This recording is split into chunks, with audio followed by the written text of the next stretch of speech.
Hello friends, तो आप सभी का दोबारा से स्वागत है हमारे चैनल पे। तो जैसा कि आप सभी जानते हैं, हम सारे अपने राइटर्स की बायोग्राफी और उनके इम्पोर्टेंट्स वर्क को कवर कर चुके हैं। लेकिन उनके जो वर्क हैं इम्पॉर्टेंट, उनके कुछ डीपली वर्क अभी नहीं हो पाए हैं। अभी हम वही रेगुलर कर रहे थे, लेकिन कुछ लोगों ने बोला कि मैम ग्रामर सेशन पहले करवा दीजिए।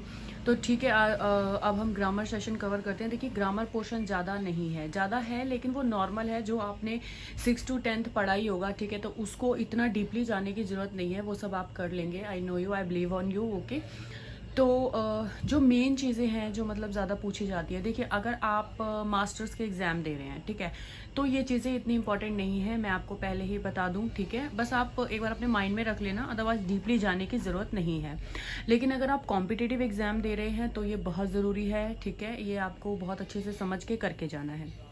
अब बोर्ड देख के तो आप समझ ही गए होंगे कि आज हम करने वाले हैं फिगर ऑफ स्पीच। ओके, तो पहली जो है हमारी स्माइली, आप सभी ने पढ़ा होगा, उपमा अलंकार। ठीक है, आप आई थिंक ये 7th 8th में हमको करा दी जाती है। ठीक है, लेकिन उस टाइम पे ना मतलब इतना ज़्यादा डीपली हमें नहीं कराया जाता है, जस्ट बता दी जाती हैं कि अलंकारें होती हैं, ये उनके नाम होते हैं। ठीक है, लेकिन अभी जैसे कि आप कॉम्पिटिटिव एग्ज़ाम दे रहे हैं तो इसमें ये चीज़ें बहुत ज़रूरी है। ठीक है, कई बार ऐसा होता है आपको एग्जाम्पल दे दिया जाता है, बहुत क्वेश्चंस पेपर में आप देखेंगे कि आपको एक एग्जाम्पल दे दिया गया है और पूछा गया है कि बताओ कि ये कौन सी फिगर है, विच फिगर इज़ दिस। तो आपको सेंटेंस को रीड करके बताना होता है। ठीक है, लास्ट टू लास्ट मैं आपको बताऊं, इससे रिलेटेड 10 मार्क्स का तक इससे रिलेट होके आया था। तो 10 मार्क्स बहुत ज़्यादा हैं। देखिए, कॉम्पिटिटिव एग्जाम के लिए तो एक मार्क्स बहुत होता है। ठीक है, ये ज़्यादा बड़ा भी नहीं है, आप इजीली इसको कर सकते हैं।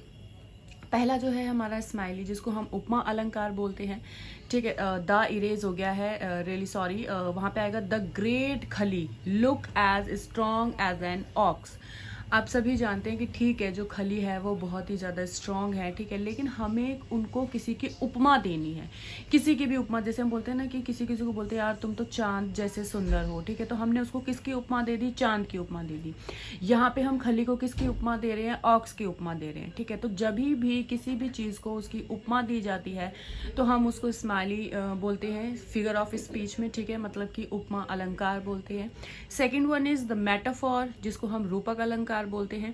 इसमें जो है हम किसी भी चीज़ को किसी रूप में बताते हैं। जैसे टीचर इज एन एंजल, ठीक है, वो एक परी है।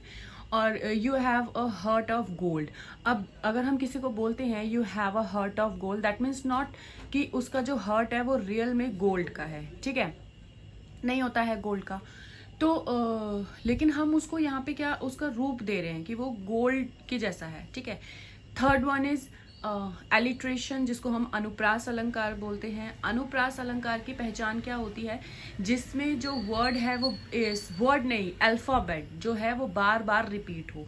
मैंने देखो ड के नीचे अंडरलाइन की हुई है, my dear, deer is dear. ठीक है, तो यहाँ पे जो हमारा डी है वो बार बार रिपीट हो रहा है, दैट मीन्स ये अनुप्रास अलंकार है। The second one is little Lakshman like lychee. तो यहाँ पे भी एल देखिए आप बार बार रिपीट हो रहा है, मैंने अंडरलाइन किया हुआ है एल पे।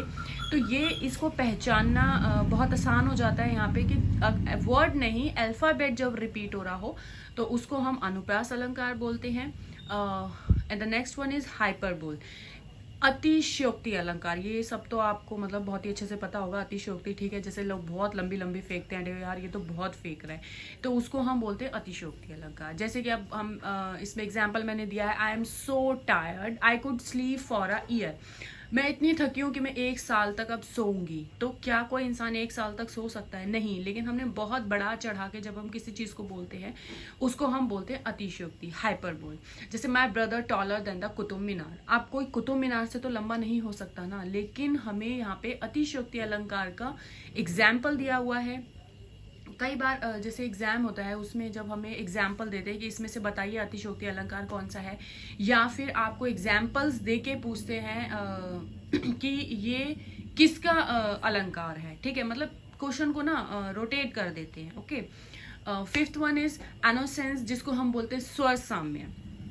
इसमें देखो मैंने एक्सप्लेन के लिए नीचे छोटा सा आपको लिख भी दिया है, रिपीट द सेम वॉवल जो वॉवल इसमें आएगा AEIOU, जो हमारे 5 वॉवल्स होते हैं, और जो एक्स्ट्रा जो अदर बचे हुए हैं वो हमारे कॉन्सोनेंट होते हैं। लेकिन जो भी लाइन है अगर उसमें हमारा वॉवल जो सेम है, अब इसमें आप देखिए Jerry went here and there now where, तो यहाँ पे आप देखेंगे ई बार बार रिपीट हो रहा है। दैट मीन्स वॉवल जो है हमारा वो बार बार रिपीट हो रहा है, लेकिन जो कॉन्सोनेंट है वो रिपीट नहीं हो रहा है, डिफर है हर बार।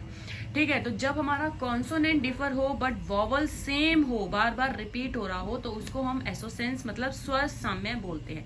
ये बहुत बार पूछा गया है, बच्चे इसमें कंफ्यूज होते हैं, और ये थोड़ा यूनिक सा भी लग रहा होगा आप लोगों को भी कि यार ये तो हमने सुना ही नहीं था, तो इससे क्वेश्चन बहुत बार पूछा गया है।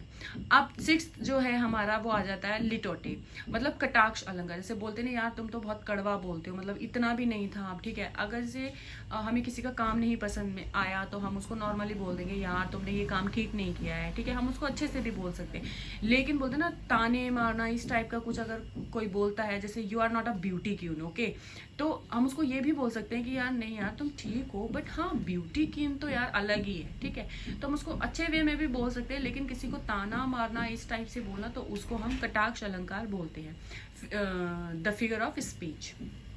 7th वन जो है हमारी वो है रेपिटिशंस, मतलब repeat the same word as passage. मतलब कि कोई भी सेंटेंस है या लाइन है, उसमें अगर कोई भी वर्ड बार बार रिपीट हो रहा है तो हम अपने आप ही पहचान जाएंगे कि वो रेपिटिशंस अलंकार है। ठीक है, example, I felt happy because I so the other happy and because I knew the should feel happy. अब यहाँ पे हैप्पी वर्ड बार बार रिपीट हो रहा है। ठीक है, तो आपको पता ही चल गया होगा कि क्या पहचान है इसकी। ठीक है, और ये पूरे 12 और 13 होते हैं टोटल। ठीक है, अभी हमने 7 करे हैं, आगे के हम करेंगे नेक्स्ट वीडियो में। ओके, तब तक के लिए आप सब अपना ख्याल रखें, और प्लीज़ यार अगर आपने यहाँ तक सुना है तो वीडियो में कुछ तो आपने सीखा होगा, तो प्लीज़ यार लाइक ज़रूर कर दीजिएगा। ठीक है, और अगर सब्सक्राइब नहीं किया है तो सब्सक्राइब भी कर लीजिएगा। तो मिलते हैं हम नेक्स्ट वीडियो में, तब तक के लिए अपना ध्यान रखें और अपनी स्टडी को ऐसे ही कंटिन्यू रखें। आप लोगों के लिए बहुत दुआ है कि आप लोग जो भी चाहते हैं, जो भी एग्ज़ाम की तैयारी कर रहे हैं, क्लियर करना चाहते हैं, वो जल्दी आपका क्लियर हो जाए। ठीक है, तो मिलते हैं नेक्स्ट वीडियो में, बाय बाय।